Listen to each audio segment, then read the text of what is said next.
আল্লাহ রাব্বুল আলামিনের যে আযাব, যে গজব এবং আযাব এবং গজব নাজিল হওয়ার কারণগুলো কি কি, এগুলো থেকে পরিত্রাণ পাওয়ার উপায় কি, এবং আল্লাহ পাক যখন মুমিন বান্দাদেরকে পরীক্ষা করেন তখন তাদের করণীয় কি, এ বিষয়ে ইনশাআল্লাহ তাআলা একটি সংক্ষিপ্ত সারগর্ভ আলোচনা উপস্থাপন করার চেষ্টা করব ইনশাআল্লাহ। ওয়া মা তাওফীকি ইল্লা বিল্লাহ আলাইহি তাওয়াক্কালতু ওয়া ইলাইহি উনীব। আমাদেরকে শুরুটা করতে হবে ইবলিস থেকে। আমরা জানি যে ইবলিস আল্লাহ পাকের অনেক ইবাদত করত এবং সে এক পর্যায়ে ফেরেশতাদের সর্দার পর্যন্ত হয়েছে। যখন আদম আলাইহিস সালামকে আল্লাহ পাক সৃষ্টি করলেন, আল্লাহ পাক সমস্ত মালায়েকাকে ডেকে বলেছিলেন যে আদমকে সেজদা কর। ফাসাজাদু ইল্লা ইবলিস, সবাই সিজদা করলো, শুধু ইবলিস করলো না। আল্লাহ পাকের আদেশ লঙ্ঘন করার কারণে আল্লাহ রাব্বুল আলামিন তাকে জান্নাত থেকে বহিষ্কার করলেন। সে হায়াত চাইলো, আমাকে দীর্ঘ হায়াত দেয়া হোক কিয়ামত পর্যন্ত, আল্লাহ পাক সেটা দিলেন। কিন্তু দুনিয়া এবং আখিরাতে আল্লাহ রাব্বুল আলামিন ইবলিসকে লানত করলেন, অভিশপ্ত করলেন। ইনশাআল্লাহ তাআলা ইবলিস এবং তার অনুসারীরা চিরস্থায়ী জাহান্নামে জ্বলবে ইনশাআল্লাহ। কিন্তু এখানে লক্ষণীয় বিষয় হচ্ছে ইবলিস কিন্তু নাস্তিক ছিল না। ইবলিসকে বের করে দেওয়ার সময় সে আল্লাহকে বলছিল, রব্বি রব্বি, হে আমার রব, আনযিরনি ইলা ইয়াউমি ইউবাসুন, আমাকে সেই দিন পর্যন্ত অবকাশ দিন যেদিন সবাইকে পুনরুত্থিত করা হবে। মানে কিয়ামত দিবস যে অবধারিত, এই আকীদা ইবলিসের ছিল। ইবলিস আল্লাহকে অস্বীকার করতো না। শুধুমাত্র আল্লাহ রাব্বুল আলামিনের একটা হুকুম পালন না করার কারণে আল্লাহ রাব্বুল আলামিন তাকে অভিশপ্ত করলেন।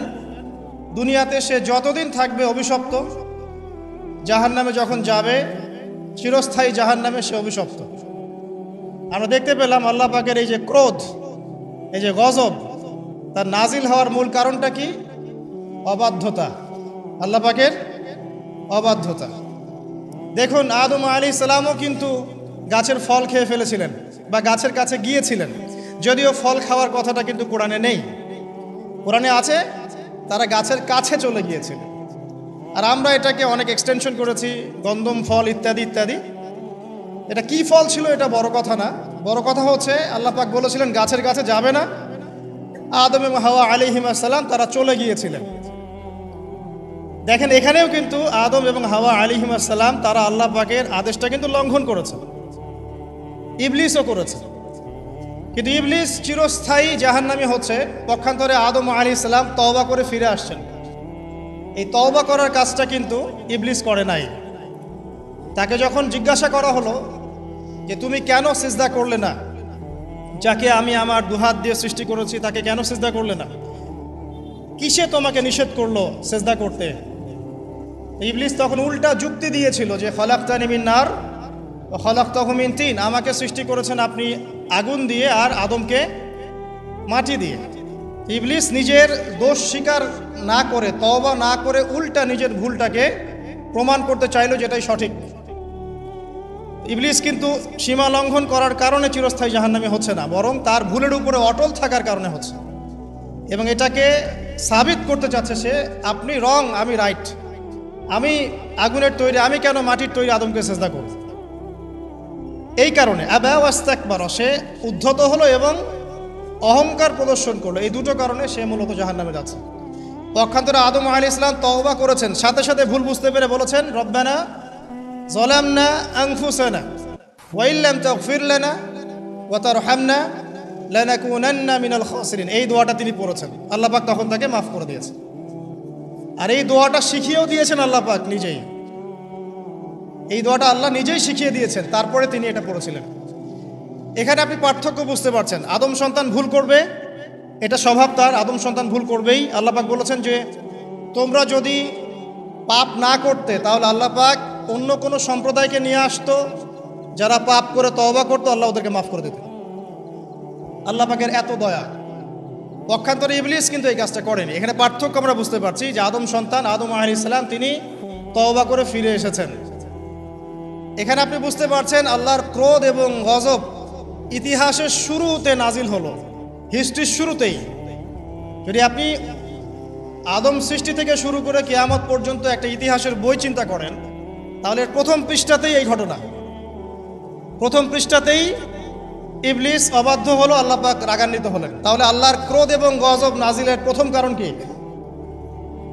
আল্লাহর অবাধ্যতা এবং অহংকার, উদ্ধত আচরণ করা, আল্লাহর আদেশ নিষেধ না মানা। সিম্পল, আল্লাহ পাকের আদেশ নিষেধের পরোয়া না করা, এটা হচ্ছে গজব নাজিলের প্রধান কারণ। আর ক্ষমা প্রাপ্তির প্রধান কারণ কি? তওবা। আদম আলাইহিস সালাম তওবা করেছেন, আল্লাহ পাক মাফ করে দিয়েছেন। আদম আলাইহিস সালামের দুই ছেলে হাবিল এবং কাবিল, কে কাকে হত্যা করেছিল? কাবিল হাবিলকে হত্যা করেছিল। কাবিল হাবিলকে হত্যা করেছে। সূরা মাইদার মধ্যে ঘটনাটা চমৎকার করে দেয়া আছে। যখন কাবিল হাবিলকে হত্যা করতে চাচ্ছিল, আর এটা কোনো মেয়ে সংক্রান্ত বিষয় ছিল না যেমনটা অনেকে বানিয়েছে, এটা ছিল এই কারণে যে হাবিলের কুরবানি কবুল হচ্ছিল। কারণ হাবিল কুরবানি করছিল আল্লাহকে সন্তুষ্ট করার জন্য, আর কাবিলের কুরবানি কবুল হচ্ছিল না। তখন কবুল হওয়ার নিদর্শন ছিল যে ওই জবাই করা পশুটাকে আসমান থেকে কোনো আগুন এসে খেয়ে ফেলতো। এটা হচ্ছে কবুলিয়তের নিদর্শন। এখন এটা নাই। কেন আমার ইবাদত কবুল হচ্ছে না? ওটা হচ্ছে এই হিংসার বশবর্তী হয়ে কাবিল হাবিলকে হত্যা করেছে। আর হাবিল বলছিল যে তুমি যদি আমাকে হত্যা করার জন্য হাত বাড়াও, আমি তোমাকে হত্যা করার জন্য হাত বাড়াবো না। এটা ছিল হাবিলের কথা। কাবিল যখন হত্যা করে ফেললো, এরপর সে তার ভাইয়ের লাশটা নিয়ে বসে আছে। লাশ কিভাবে দাফন করতে হয় এটা তার জানা নাই। আল্লাহ পাক তখন কাককে পাঠালেন। কাক অনেক প্রাচীন প্রাণী, মনে হয় আমাদের চেয়ে আগে হয়তো বা পৃথিবীতে কাক ছিল, হতে পারে, আল্লাহ ভালো জানেন। আল্লাহ পাক কাককে তখন পাঠালেন। সে তার ঠোঁট দিয়ে মাটি খুঁড়ে দেখিয়ে দিল কিভাবে মাটি খুঁড়ে দাফন করতে হয়। সুবহানাল্লাহ। শিক্ষা আমাদের চারপাশে আছে। প্রকৃতি থেকে আল্লাহ পাক শিখতে বলেছেন। পাহাড় থেকে শেখেন কিভাবে দৃঢ়তার সাথে দাঁড়িয়ে থাকতে হয়। মানুষ সমালোচনা করবে, আঘাত করবে, অত্যাচার করবে, এরকম ঢিল আপনার গায়ে লাগবে, ঢিল ভেঙে চূর্ণ বিচূর্ণ হয়ে যাবে, পাহাড় দাঁড়িয়ে থাকবে। সমুদ্রের কাছ থেকে শেখেন বড় মন, আকাশের কাছ থেকে শেখেন, পাখির কাছ থেকে শেখেন। এগুলো কিন্তু কোরআনেই আছে, আমি বানিয়ে বলছি না। আল্লাহ পাক প্রকৃতি থেকে শিখতে বলেছেন এবং সফর করতে বলেছেন। ওয়াসিরু ফিল আরদ, তোমরা জমিনে সফর করো বেশি বেশি। যুব সমাজকে এখন বলবো যে আপনারা এই ডিভাইসে এডিক্টেড না হয়ে ঘোরেন, দেশটা ঘুরে দেখেন, জেলায় জেলায় ঘোরেন, সফর করেন, ঘোরেন। এতে করে আপনাদের মাইন্ড ফ্রেশ হবে, ডিভাইস এডিকশন কম হবে, আল্লাহ নিদর্শনগুলো দেখবেন, শিখতে পারবেন। আল্লাহ বলেছেন জমিনে ছড়িয়ে পড়ো, বিচরণ করো এবং ভ্রমণ করো, দেখো আল্লাহ পাকের নিদর্শনগুলো দেখো। ফানজুর কাইফা কানা আকিবাতুল মুকাযযিবিন, এবং লক্ষ্য করে দেখো যে আল্লাহর বিধানকে অস্বীকারীদের কি পরিণতি হয়েছিল। তো এখানে দেখেন দ্বিতীয় অ্যাক্সিডেন্টটা হচ্ছে কি? খুন। ভাই ভাইকে হত্যা করছে। আর এই হাবিল কাবিলের এই সুন্নত কিন্তু এখন পর্যন্ত চলমান আছে। দেখবেন ভাই ভাইয়ের শত্রু এখন, ধর্মীয় ক্ষেত্রেও, পলিটিক্যাল ক্ষেত্রেও, গ্লোবাল ক্ষেত্রেও ভাই ভাইয়ের শত্রু। খ্রিস্টান দুইটা কান্ট্রি লড়াই করছে, দেখবেন দুটাই খ্রিস্টান। মুসলিম দুটা কান্ট্রি লড়াই করছে, দুটাই মুসলিম। মুসলিম দুটা পলিটিক্যাল দল লড়াই করছে, দুটাই মুসলিম। মুসলিম দুইজন ধর্মীয় আলোচক বা ধর্মীয় আলেম একে অপরের বিরুদ্ধে লেগে আছে, সবাই মুসলিম। হাবিল কাবিলের সুন্নত। এখানে আমাদেরকে হতে হবে কি? কাবিল না হাবিল? হাবিল। তুমি যদি আমাকে হত্যা করার জন্য হাত বাড়াও, আমি তোমাকে হত্যা করার জন্য হাত বাড়াবো না। একটা হাদিস বলি আপনাদেরকে। নবী সাল্লাল্লাহু আলাইহি ওয়াসাল্লাম বলেছেন পৃথিবীতে সর্বপ্রথম হত্যাকাণ্ড ঘটিয়েছে কাবিল। এই কারণে পৃথিবীতে কিয়ামত পর্যন্ত যত মানুষ খুন হবে, সমস্ত এই পাপের একটা একটা করে অংশ কাবিলের আমল নামায় যুক্ত হবে। নাউযুবিল্লাহ। এই হাদিস জানতেন? নবীর সন্তান কাবিল কিন্তু নবীর সন্তান। তো ভাষা, বংশ, রক্ত এগুলো কিন্তু আল্লাহর কাছে হক এবং বাতিলের মানদণ্ড না, তাকওয়া ছাড়া। যাই হোক, সামনে যাই। এখানে আপনি দেখছেন আল্লাহ পাকের এই যে গজব কাবিলের উপরে আসলো, কারণটা কি? সীমালঙ্ঘন। সীমা লঙ্ঘন করা, হত্যা। তাহলে বুঝলেন যে হত্যাকাণ্ড বাড়লে আল্লাহ পাকের গজব আসবে, যেটা এখন শেষ জামানায় বাড়ছে। নবী করিম সাল্লাল্লাহু আলাইহি ওয়াসাল্লাম বলেছেন, শেষ জামানায় যে ব্যক্তি কাউকে হত্যা করবে সে জানবে না আমি কি জন্য হত্যা করছি, আর যাকে হত্যা করা হবে সেও বুঝবে না যে আমাকে কেন হত্যা করবে। এটা কি বুঝতে পারেন? এখন যাকে হত্যা করা হচ্ছে সে জানবে না আমাকে কেন মারা হচ্ছে, আর যে হত্যা করছে সেও আসলে জানে না আমি কি জন্য তাকে মারছি। আর নবী সাল্লাল্লাহু আলাইহি ওয়াসাল্লাম বলেছেন, কিয়ামতের অন্যতম বড় সাইন হচ্ছে হারাজ বৃদ্ধি পাবে। হারাজ। সাহাবীরা জিজ্ঞাসা করলেন, হারাজ কি ইয়া রাসূলুল্লাহ? তিনি বলেন, প্রচুর হত্যাকাণ্ড, প্রচুর হত্যাকাণ্ড। এমনও ইনসিডেন্ট ঘটবে যে সোনার পাহাড়কে নিয়ে মারামারি হবে, যুদ্ধ হবে। যেই সোনার পাহাড় বের হবে ইউফ্রেটিস নদীর ভিতর থেকে, যেখান থেকে কয়দিন আগে একটা শহর বের হয়েছে আর কি। এই কয়দিন আগে দেখবেন ইরাকের ওই নদীর নিচ থেকে একটা শহর বের হয়েছে, যেটা অনেক 3000 বছর আগের শহর এখন বের হয়েছে। আল্লাহ ভালো জানেন, এভাবে হয়তো বা সোনার পাহাড়ও বের হবে, আল্লাহু আলাম। আল্লাহ ভালো জানেন, আমরা জানি না কবে হবে, আমরা জানি না। নবীজি বলেছেন, এই সোনাগুলোকে কেন্দ্র করে প্রায় 80টার মতো দেশ, 80টার মতো ফ্ল্যাগ তারা যুদ্ধে জড়িয়ে পড়বে, এবং প্রতি হাজারে যারা যুদ্ধে জড়াবে তাদের প্রতি হাজারে 999 জন মানুষ মারা যাবে। নবীজি মুসলিমদেরকে বলেছেন, মুসলিমরা যেন ওই সোনাতে টাচ না করে, ওটা হাত দিয়ে ছুঁয়েও না দেখে, এখান থেকে যেন দূরে থাকে। যাই হোক, সামনে চলেন। এরপরে নূহ আলাইহিস সালাম, নাম শুনেছেন? 950 বছর তার কওমকে দাওয়াত দিয়েছেন। কত বছর? তার কওমকে এক আল্লাহর ইবাদতে দাওয়াত দিয়েছিল। তার কওমের প্রধান সমস্যা ছিল শিরক। তারা কিছু মূর্তির পূজা করত। তার নামগুলো আল্লাহ পাক সূরা নূহে বলেছেন। সূরা নূহের শেষের পৃষ্ঠার মধ্যে আছে। নূহ আলাইহিস সালামের কওমকে যখন দাওয়াত দেওয়া হচ্ছে, তারা বলতো যে লা তাযারুন্না আলিহাতাকুম ওয়ালা তাযারুন্না ওয়াদ্দা ওয়ালা সুআ ওয়ালা ইয়াউসা ওয়া ইয়াউক ওয়া নাসরা। তোমরা তোমাদের উপাস্যদেরকে ছেড়ে দিও না। তোমরা আদ, ইয়াগুস, ইয়াউক, নাসর এই উপাসকদেরকে ছেড়ে দিও না, এই মূর্তিদেরকে ছেড়ে দিও না। মানে তারা স্ট্যাচু ওয়ার্শিপ করতো আর কি, নূহ আলাইহিস সালামের কওম। এছাড়া আরও কিছু পাপ ছিল, কিন্তু মূল পাপ ছিল তাদের শিরক, আল্লাহর সাথে শিরক করা। আল্লাহ পাক এই কওমটাকে ধ্বংস করেছেন মহাপ্লাবন দিয়ে। এমন প্লাবন যা ইতিহাসে কখনো হয়নি, এমন বন্যা যা ইতিহাসে কখনো হয়নি। প্রায় পুরো পৃথিবীর প্রায় বেশিরভাগ অংশ ওই বন্যায় ডুবে গিয়েছে। এবং এই পানির উচ্চতা সম্পর্কে কোরআনে এসেছে, সূরা হুদের মধ্যে আছে যে পাহাড়ের চূড়া পর্যন্ত পানি ছিল। পাহাড়ের চূড়া পর্যন্ত পানি ছিল, এবং একটা পাহাড়ের উপরে নূহ আলাইহিস সালামের ছেলে বসে গিয়েছিল। বাবা ডাকছে, আসো আমার সাথে, আল্লাহর গজব থেকে আজকে কেউ বাঁচাতে পারবে না। সে বলছে যে আমি পাহাড়ে উঠে যাব, ইনশাআল্লাহ পাহাড়ে উঠে যাব, আমি বেঁচে যাব। ইনশাআল্লাহ বলেনি, সরি, পাহাড়ে উঠে যাব, আমি বেঁচে যাব। তখন নূহ আলাইহিস সালাম বললেন যে আজকে আল্লাহর গজব থেকে কেউ বাঁচাতে পারবে না। এরপর একটা বড় ঢেউ আসলো, এসে বাবা এবং ছেলের মাঝখানে পার্থক্য করে দিল।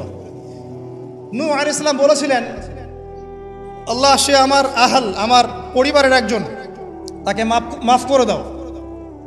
আল্লাহ পাক বলেছেন, লাইসা মিন আহলিক, সে তোমার পরিবারের কেউ না।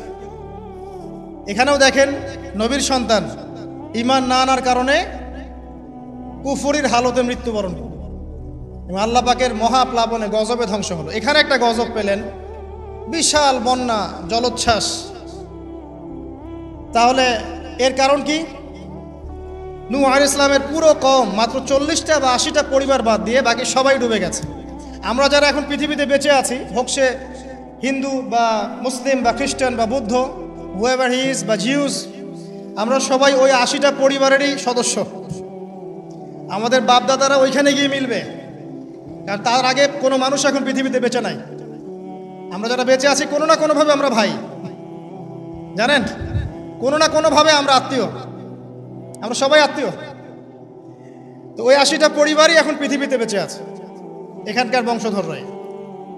এখানে আমার প্রশ্ন, যে বলেন নূহ আলাইহিস সালামের কওমকে কোন পাপের কারণে ধ্বংস করে দেওয়া হয়েছে?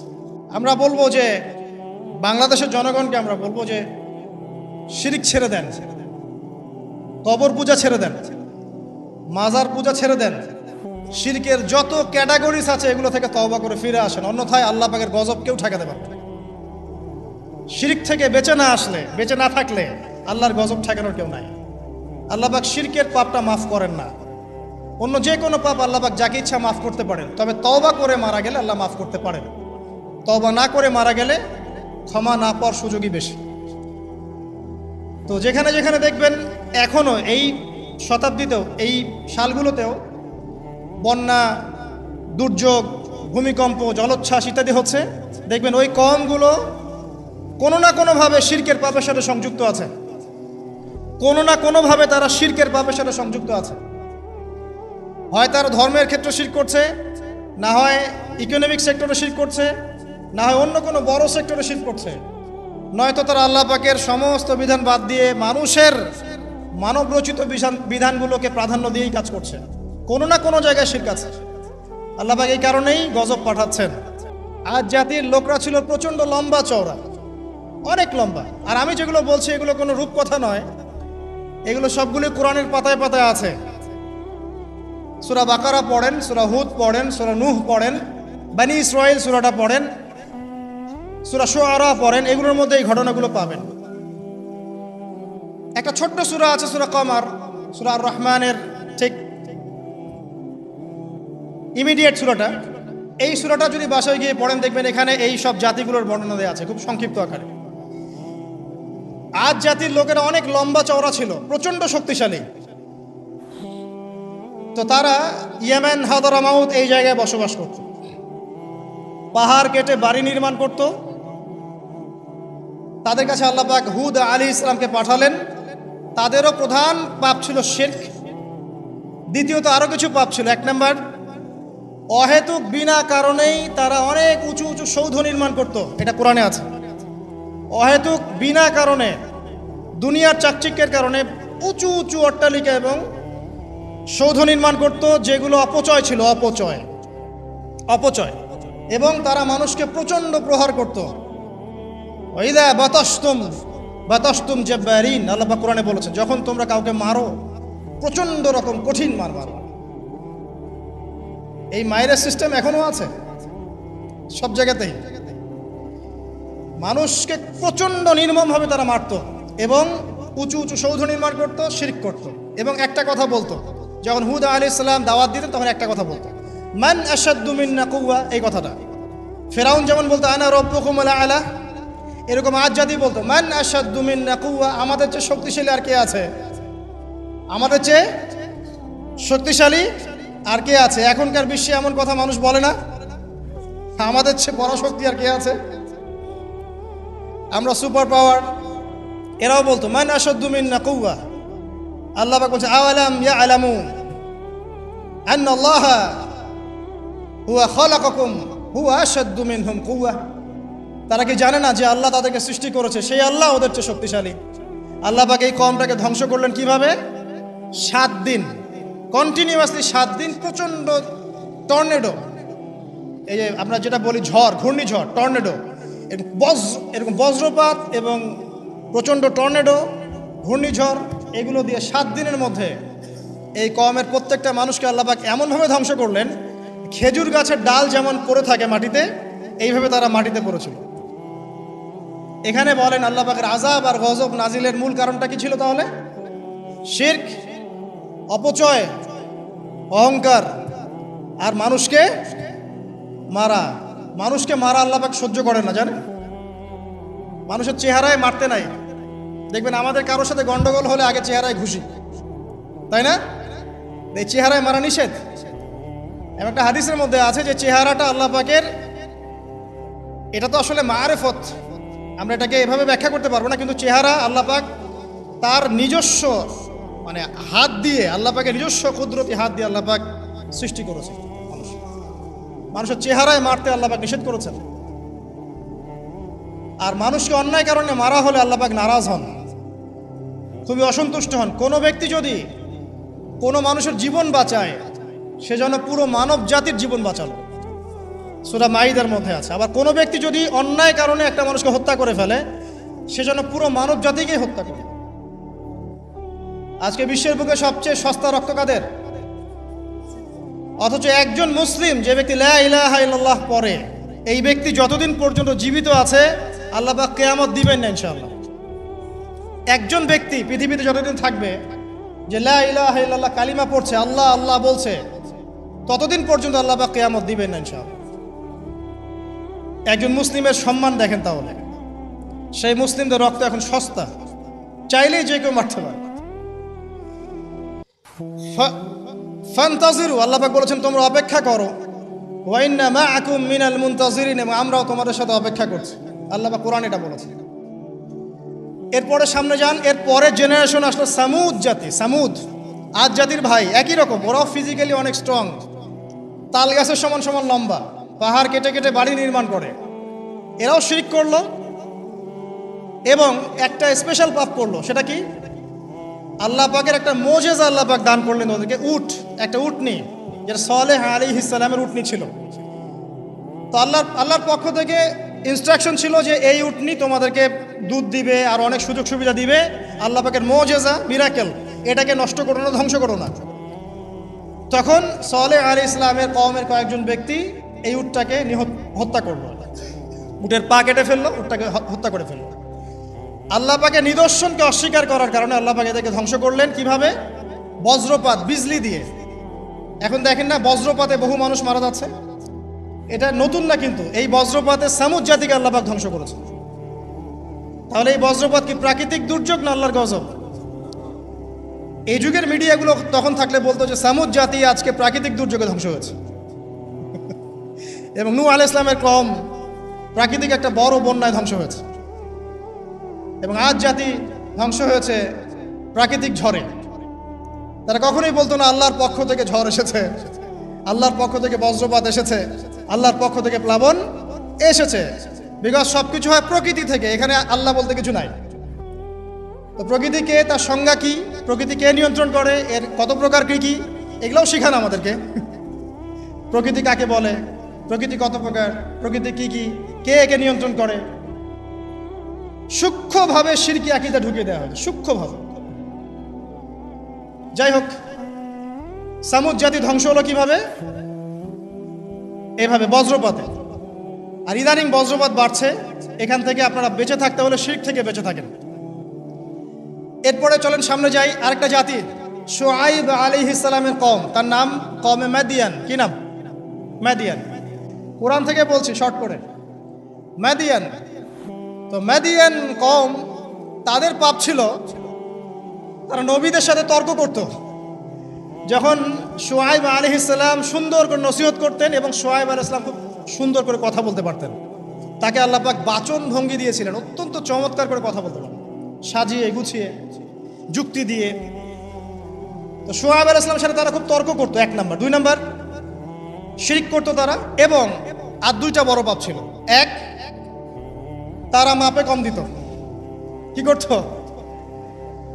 এই পাপটা কি চেনা যায় বাংলার মানুষ? মাপে কম দেওয়ার পাপ।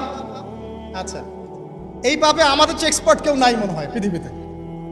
আমরাই পৃথিবীর সবচেয়ে এক্সপার্ট যারা মাপে কম দিতে পারি।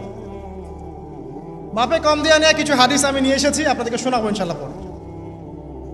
তো মাপে কম দিত এবং একটা কাজ করতো, মানুষের সম্পদ অন্যায়ভাবে আত্মসাৎ করত। এই পাপটা চেনা যায়? দাড়ি টুপিওয়ালা মানুষদের কি এই পাপটা চেনা যায়? মানুষের সম্পদ অন্যায়ভাবে আত্মসাৎ করা। অনেক ক্ষেত্রে আমরাও এখানে জড়িত হয়ে গেছি না? আল্লাহ মাফ করুক। তো মানুষের সম্পদ অন্যায়ভাবে তারা আত্মসাৎ করত। এই আয়াতটা 8 বার কোরআনে আছে যে তারা মানুষের সম্পদ অন্যায়ভাবে আত্মসাৎ করত। আল্লাহ পাক এই কওমটাকে ধ্বংস করলেন কিভাবে? সবাইকে একটা জায়গায় সমবেত করলেন। প্রথমে বৃষ্টি হচ্ছে না, খুব খরা, বৃষ্টি হয় না হয় না হয় না, খরা। এরপরে হঠাৎ আকাশে মেঘ দেখা গেল, সুন্দর মেঘ, মনে হচ্ছে শীতল বাতাস প্রবাহিত হচ্ছে, বৃষ্টি হবে। সবাই একটা মাঠে সমবেত হলো। হওয়ার পরে আল্লাহ পাক এক মুহূর্তের মধ্যে ভূমিকম্প দিয়ে এদেরকে ধ্বংস করে দিলেন। মনে রাখবেন, পৃথিবীতে সর্বপ্রথম যে কওমকে আল্লাহ পাক ভূমিকম্প দিয়ে ধ্বংস করেছেন তার নাম এই শুআইব আলাইহিস সালামের কওম, কওমে মাদিয়ান। কি নাম? কওমে মাদিয়ান। অতএব আপনারাও মাপে কম দিতে থাকেন, আর মানুষের সম্পদ অন্যায়ভাবে আত্মসাৎ করতে থাকেন, আর ভূমিকম্পের অপেক্ষা করতে থাকেন। যদি ভূমিকম্প নাজিল হয় আল্লাহর পক্ষ থেকে, তাহলে মনে রাখবেন এর পিছনে দুইটা পাপ দায়ী মূলত। এক, পাপে কম দেওয়া, আর 2 মানুষের সম্পদ অন্যায়ভাবে আত্মসাৎ করা।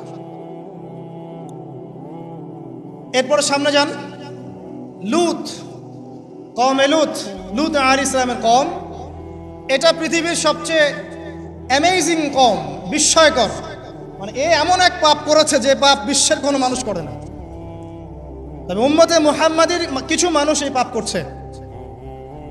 আবার বলছি, লুত আলাইহিস সালাম এর কওম এমন পাপ করেছিল যেই পাপ এই বিশ্বে, মহাবিশ্বে কেউ কখনো করে নাই। কিন্তু উম্মতে মুহাম্মাদির কিছু মানুষ এই পাপ করছে এবং করবে, এটা আমাদের নবীজি ভবিষ্যৎবাণী করে গেছে। সেটা হলো শিরকের সাথে সমকামিতা। সমকামিতা কি বোঝেন?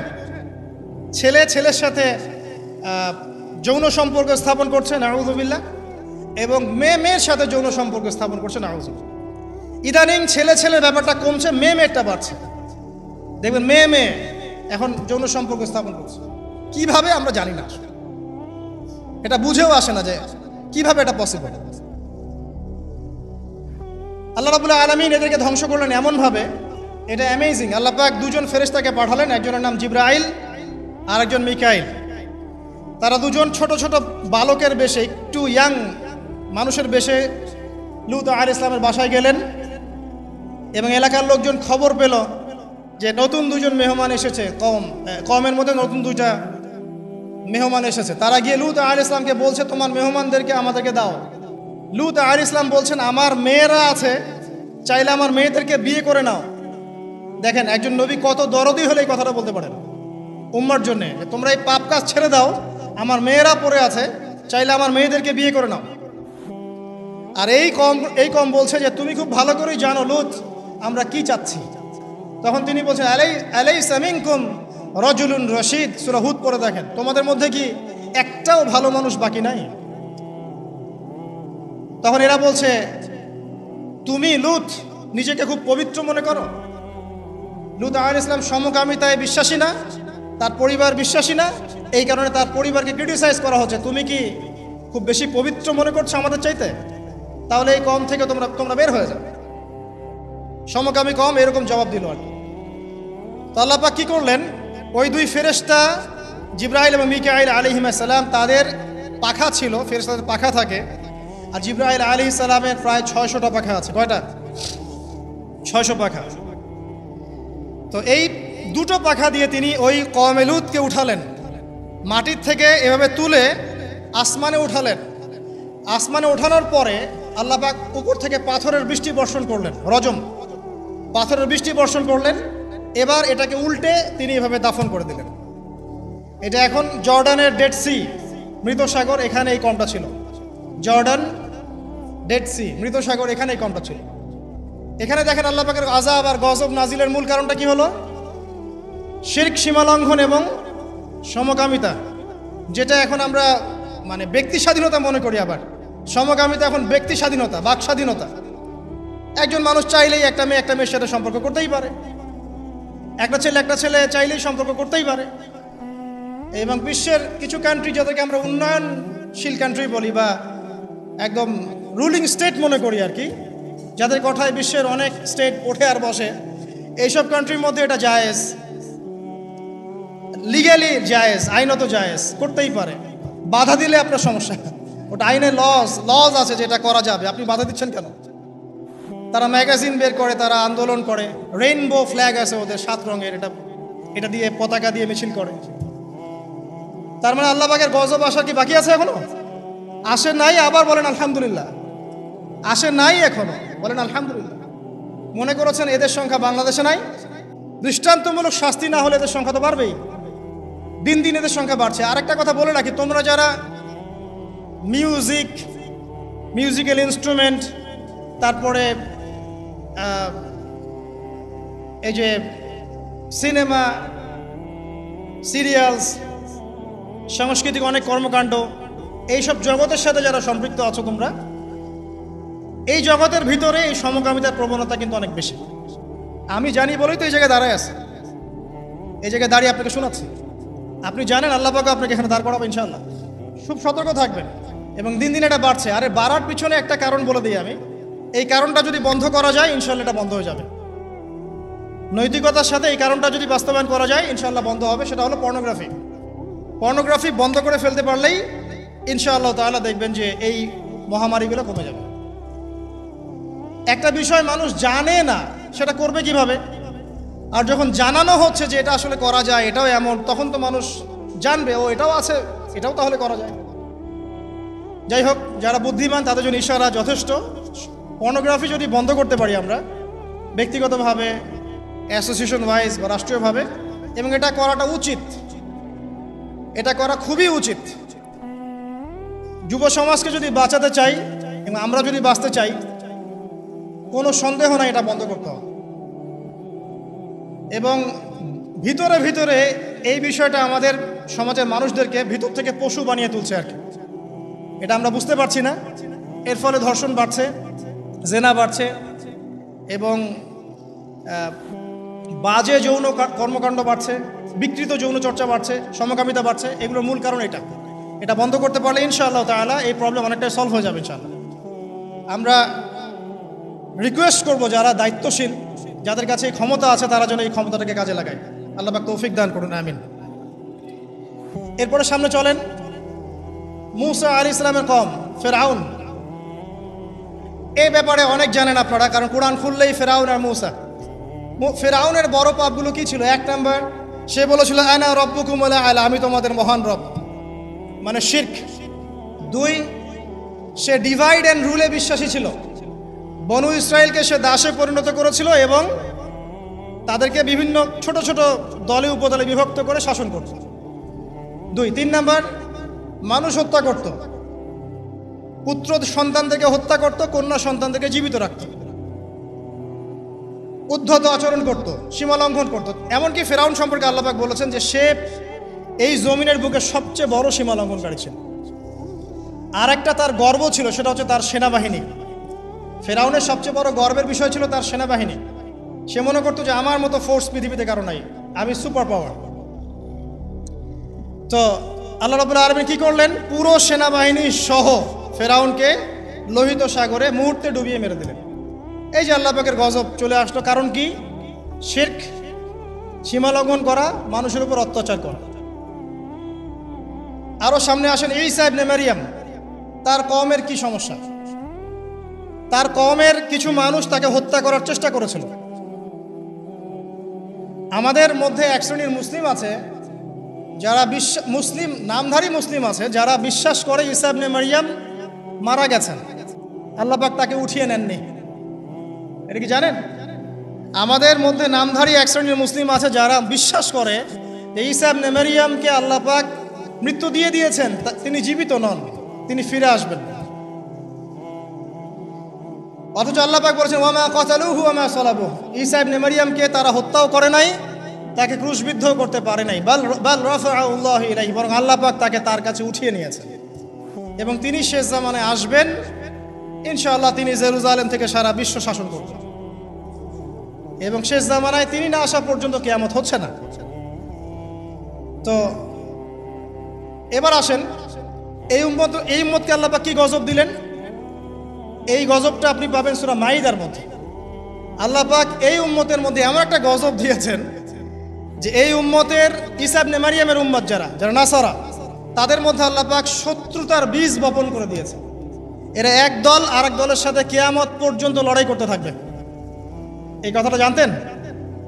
কিয়ামত পর্যন্ত ঈসা ইবনে মারইয়ামের কওম নাসারা যারা আছে, এখনকার খ্রিস্টান পশ্চিমা সভ্যতা, এরা একে অপরের বিরুদ্ধে লড়াই করতেই থাকবে। প্রথম বিশ্বযুদ্ধের ইতিহাস দেখেন, ওরাই লড়াই করছে। সেকেন্ড ওয়ার্ল্ড ওয়ার ইতিহাস দেখেন, ওরাই লড়াই করছে। এখনকার দেখেন রাশিয়া ইউক্রেন, ওরাই লড়াই করছে। ওরা কিয়ামত পর্যন্ত একে অপরের সাথে লড়াই করতে থাকবে। আল্লাহ পাক তাদের একে অপরের বিরুদ্ধে এই যে লড়াই, শত্রুতার বীজটা আল্লাহ পাক বপন করে দিয়েছেন। সূরা মাইদা পড়লে আপনি দেখবেন আল্লাহ পাক বলছেন যে যখন তারা যুদ্ধের আগুন নিভিয়ে ফেলতে চাইবে, আমি সেটা আবার জ্বালিয়ে দিব। সুবহানাল্লাহ। কারণ ওদের হাতেই এই জামানায় বেশিরভাগ মানুষ মুসলিমের রক্ত ঝরেছে। আল্লাহ পাকের আযাব এটা। তাহলে এই আযাবও আল্লাহর পক্ষ থেকে এসেছে। তো এভাবে আপনি যদি হিস্ট্রি ঘাটেন, দেখবেন প্রত্যেক যুগে যুগে আল্লাহ রাব্বুল আলামিন নির্দিষ্ট কিছু পাপের জন্য আল্লাহর পক্ষ থেকে শাস্তি, আযাব এবং গজব পাঠিয়েছেন। একটা কওমকে ধ্বংস করেছেন, আবার একটা কওমকে নিয়ে এসেছেন, তাকে সুযোগ দিয়েছেন, সে যখন আবার সীমা লঙ্ঘন করেছে তাকে ধ্বংস করেছেন, আবার নতুন কওম নিয়ে এসেছেন। এই সিলসিলা চলতেই আছে। সর্বশেষ নবী মুহাম্মদুর রাসূলুল্লাহ সাল্লাল্লাহু আলাইহি ওয়াসাল্লাম এখন বলেন তার কওম পুরোপুরি ধ্বংস হয়নি কেন? আমাদের এই কওম পুরোপুরি একবারে ধ্বংস হয়ে যায়নি কেন? আদ, সামুদ, নূহের মতো। উত্তর, নবী করিম সাল্লাল্লাহু আলাইহি ওয়াসাল্লামের দোয়া। নবী করিম সাল্লাল্লাহু আলাইহি ওয়াসাল্লাম দোয়া করেছিলেন আল্লাহর কাছে, আল্লাহ আমার কওমকে একবারে ধ্বংস করে দিও না। আল্লাহ পাক কবুল করেছেন।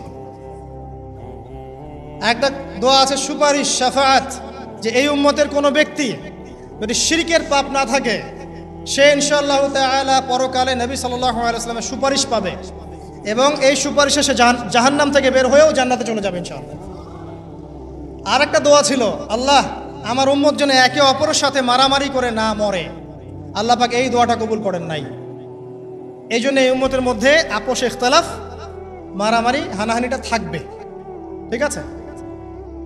তবে নবী করিম সাল্লাল্লাহু আলাইহি ওয়াসাল্লামের সাথে যারা শত্রুতা করেছিল, আবু জাহেল, আবু লাহাব, উতবা, শাইবা, রাবিয়া, এরা যারা ছিল, আল্লাহ পাক এদেরকে কিন্তু ধ্বংস করেছে। বদরের কূপে এদের লাশ পাওয়া গেছে।